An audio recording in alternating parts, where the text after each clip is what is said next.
Mas eu tenho uma teoria da conspiração de que a Insider, ela de alguma forma, na fábrica do tecido... Porque não é normal Tem que ela alguma faz. coisa alienígena, cara. Não é um Área negócio 51, normal. Alguma coisa, É cara. algum tipo de Engenharia experimento. reversa. Fizeram engenharia reversa nos trajes porque dos alienígenas. não tinha aquele negócio que acharam um pedaço da nave que caiu lá em Roswell, Roswell, que sim. ela desamassava? Sim, Deve total. ser o material da camisa. Então, Exatamente. cara, tem... Não tinha esse negócio que mostrava num filme, né? Era um tipo de metal que Sim, você... sim. E ele- Porque na verdade, De- naquela época se assemelhava a um papel alumínio É. que você fazia assim e tipo, ele... Tcharam! O melhor livro, já começando aqui nesse assunto rapidamente, o melhor livro que explora essa teoria da conspiração da engenharia, como a engenharia reversa dos discos voadores supostamente recuperados lá em Roswell em 47 e das cirurgias lá, né, pós-mortem dos ETs, é um livro chamado O Dia Depois de Roswell, do coronel Philip J. Corso. Exatamente. Eu nem sei se esse livro tem em português. Acho que só tem Não, tem. English. Acho que na Amazon tem. Best Eu acho que language in the world. I'm sorry. não. Ele sumou no Trump, Ele não cara. consegue fazer não o Trump, consegue, né? cara. Eu tava praticando a cama lá, mas, pô, né? É, Trumparam, a gente tem que seguir. exato. E, cara, esse coronel, ele é um dos whistleblowers, né? Mas ele dos... tá envolvido, ele tava envolvido Então, esse nesse... cara trabalhou com o Eisenhower, diretamente no departamento do Eisenhower. Ele é um cara, agora tá na moda essa coisa que tá acontecendo no Congresso. Que abriu os arquivos. Né, o David Grush, os arquivos estão abrindo e tal. Mas, Philip J. Corso, ele foi um dos primeiros caras graduados, vamos chamar assim, né, de alta patente. Galera, pode ir googleando aí na aba para vocês catarem as patentes dele. Que escreveu esse livro depois que ele se aposentou, e nenhum dos oficiais com quem ele trabalhou conseguia desmenti-lo no sentido de que ele estava onde ele disse que estava. Ele tinha documentação, ele tinha registro, Tinha trabalhando acesso. A única coisa que eles falam não, mas a questão é que não tinha ET, não tinha disco voador, mas que ele estava lá. Ele não é tipo uma coisa meio como o Bob Lazar, que diz que trabalhou na base S4 e que você tem menos evidências de que ele trabalhou lá. O Philip J. Corso, ele de fato estava lá, e ele é um cara muito foda. Então, assim, para ele abandonar a carreira dele Colocar em risco, né? e colocar em Toda a risco essa reputação, né? reputação, ou ele é um vovô biruta maneiro pra cá. Neto, se liguem no que o vovô vai fazer. O vovô doidão.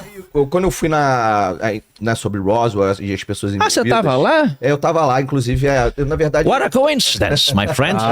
What a coincidence. Então, quando quando se unem. Na AlienCon em 2016, né, que era tipo uma Comic Con só que pra alienígena, né? Aham. Que era Só entra organizada alienígena? só entra alienígena, exatamente. Ele se entrega. Posso continuar? Tô Cara, aqui, que velho. palhaço, cara.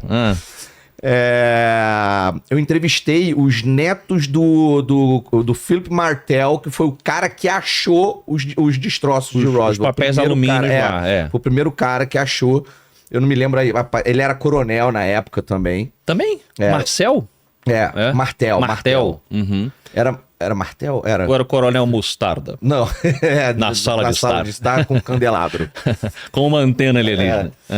E eu entrevistei eles, e eles contam, né, na entrevista, foi muito legal a entrevista que eu fiz com eles, eles contam que mais pro fim da vida do vovô, que ele falou, eu tinha uma coisa guardada que eu ia deixar em testamento pra vocês, mas eu fiquei bêbado e me arrependi disso, eu acho que eu tinha que envolver vocês e eu queimei. Queimei. Um documento, sei lá o que é. Só que assim, eu acho que ele não queimou direito. Ué? Porque aquilo não queimava. Porque... E aí, só que assim, ele falou que foi um dia que ele ficou bêbado e tentou fazer, ele não queimou, eu acho que não queimou direito. Só que eu voltei lá, onde eu tinha deixado queimando e não tava mais lá. Esse cara devia ser vigiado, né? Mas acabou que essa ponte toda foi porque no livro do O Dia Depois de Roswell, ele detalha, cara, como que cada elemento que o exército supostamente foi tirando do disco voador e como que essas coisas foram sendo encaminhadas para os institutos de pesquisa e universidades dos Estados Unidos de forma disfarçada, né, e super compartimentalizada, etc., para que eles não soubessem de onde vinha, para que isso fosse transformado em, por exemplo, ele diz que a tecnologia de microchip, ele diz que veio a partir de engenharia reversa do que havia por trás dos painéis do disco. E que eles chamavam de wafers na época, nos anos... É porque ele diz que ele recebeu, o Philip J. Corso, ele diz que ele recebeu essa documentação já pra frente, não foi na década de 50, já foi lá pros anos 70, eu acho. Entendi. E 60 para 70, que aquele negócio tava parado, aquela documentação toda tava parada e só ali depois que os caras falaram... Foi na época do projeto Blue Book. Isso. Foi na época do projeto Blue Book. Os caras falaram assim, meu irmão... Que é um projeto... que a princípio era uma teoria da conspiração, mas depois o governo admitiu, o governo e a Força Aérea admitiram que foi um projeto que existiu também. Tem até uma série bem legal no History Channel sobre, que era um departamento criado para negar os casos ufológicos. Eles eram a contra-informação, não era desinformação, mas ele... como é que era o nome do cara, do doutor? Eu sempre esqueço. Manhattan. Não, que Manhattan? Não é um cara azul? Não, cara. Um cara azul com avantajado, não é ele. Ah! Como é que era o nome do... Ele só é avantajado no filme. Heineck. Já se ligou nisso? No quadrinho é um micropênis. É o Heineck, o Dr. Heineck. Tá. Que ele foi contratado. Ele foi até consultor do Contatos Imediatos de Terceiro Grau, esse Dr. Heineck. Tá. Ele era quem tocava junto com... Foi na época um tenente, depois um coronel. Um tenente-coronel, que eram os parceiros dele. E eles foram contratados para... investigar casos pseudo-ufológicos. Fazer um reporte pro público. E fazer um reporte provando que não era. O trabalho deles era provar que não era. Só que eles começaram a ter cada vez mais dificuldade de provar que não era.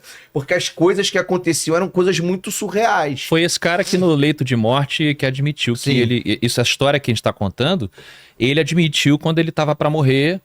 E ele falou, o que eu escrevi no relatório final não é a realidade. Aquilo ali o que me foi dito a fazer, para escrever. Porque o que a gente descobriu era outra parada e que esse fenômeno é real e tal.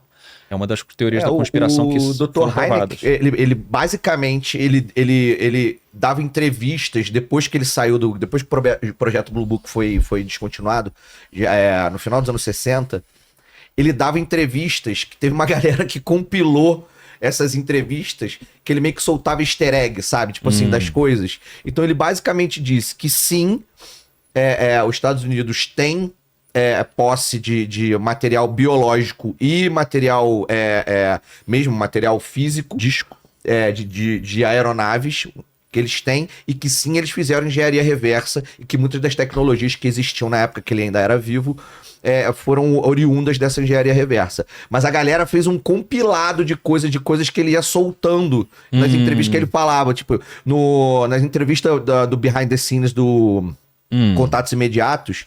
Do filme. Porque ele foi consultor. Ele não aparece, inclusive? Ele aparece. Ele é um dos caras que tá lá no final. Exatamente. Spielberg botou ele lá. Ele fala umas paradas assim, tipo, que parece que ele tá falando em código, e aí a galera tentou decifrar esse código, sacou? Tipo, que ele tá falando ali, que ele tá dando a entender. O cara não se aguentava. Mas bebia muito o Heineken, não é? Não tinha uma história dessa?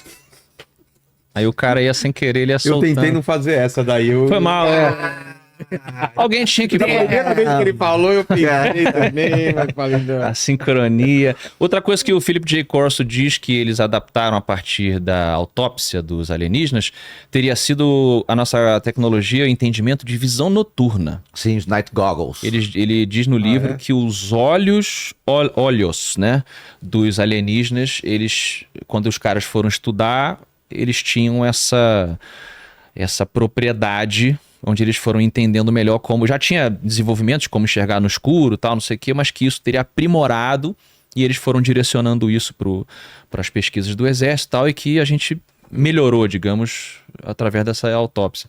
E um monte de coisa legal nesse livro aí, cara. Eu adoro. O Dia Depois de Roswell. Muito legal.